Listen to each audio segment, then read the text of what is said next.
Welcome to another episode of our online virtual Values 3 classroom.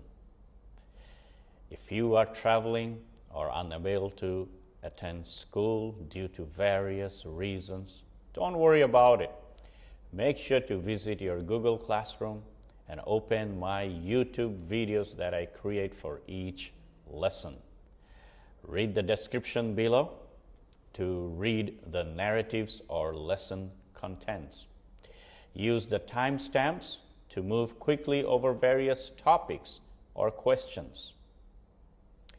Pause the video anytime you wish or replay to better understand according to your pace. Keep watching the video now. I will explain various concepts and answer the questions. Enjoy as you learn new ideas and information.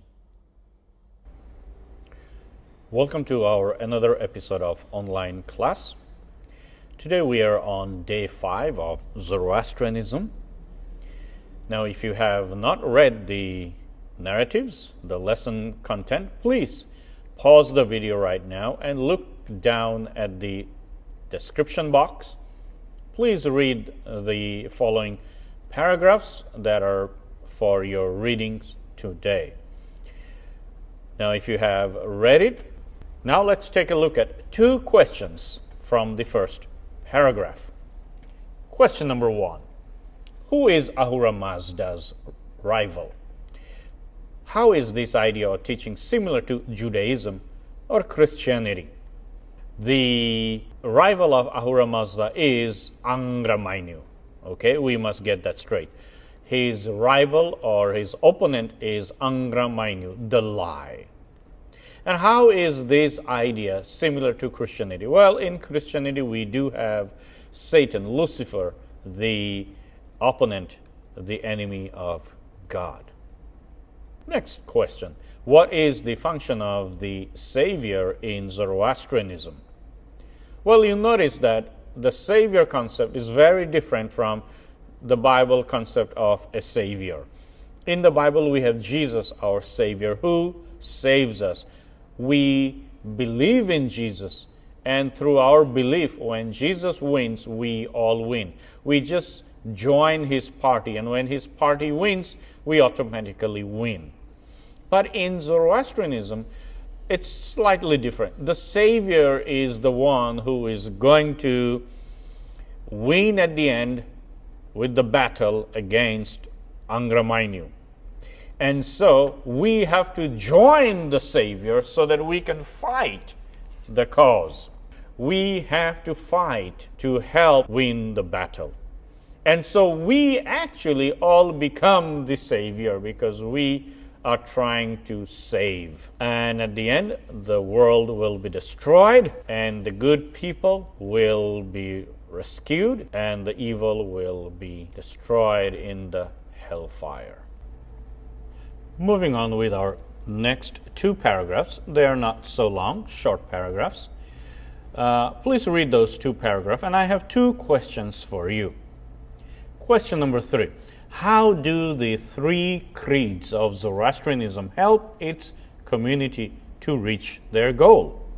Now, if you remember the 3 creeds, good thought, good words, and good deeds. How do these 3 creeds help the community, the Zoroastrian community, to reach their goal? Well, as you know, that it all begins from your mind, having a positive attitude. When you have a positive attitude, your words changes for good and your actions follow.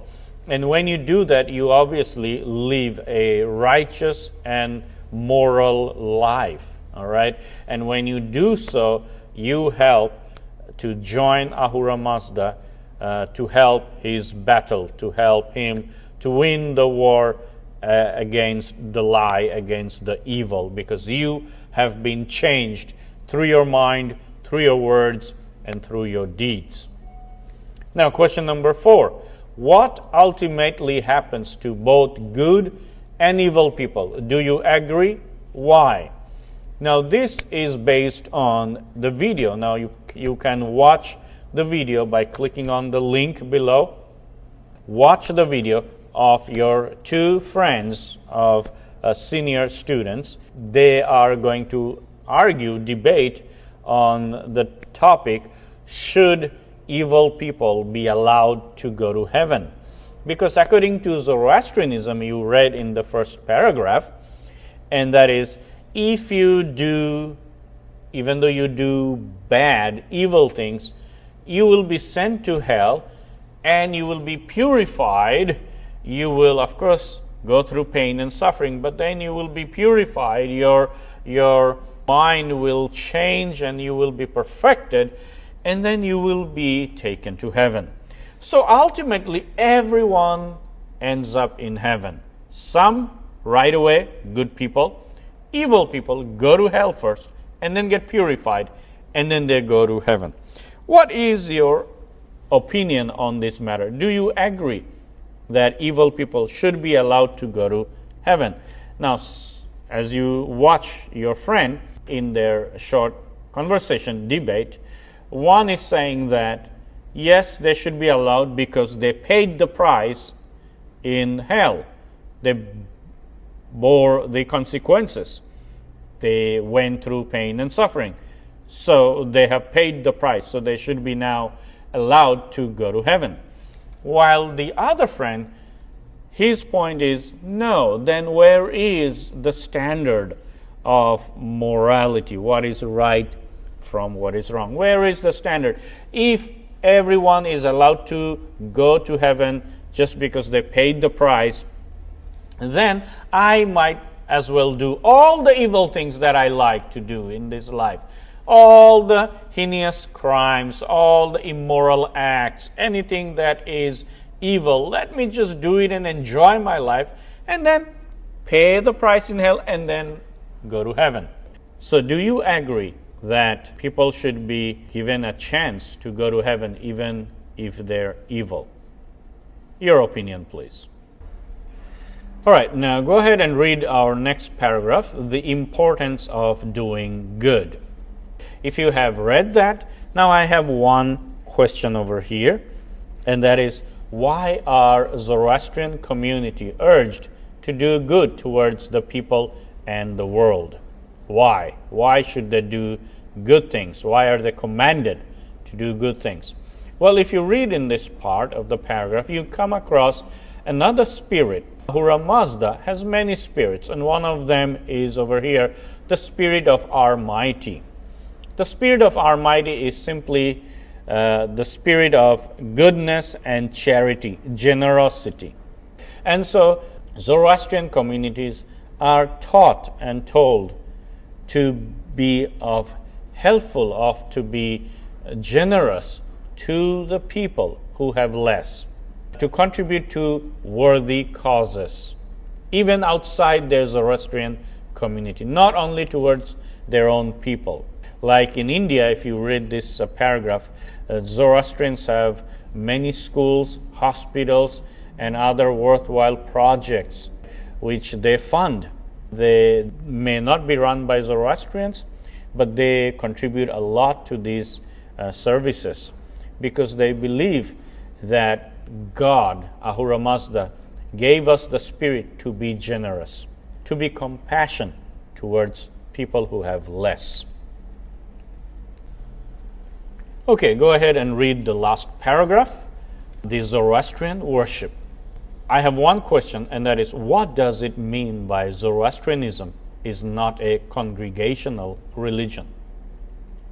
Congregational. In other words, Zoroastrians are not like Muslims or Christians or Jews, where we get together and we pray together, we sing songs together, we do activities together, and we cannot do it all by ourselves. It has to be a group of people. The more, the merrier.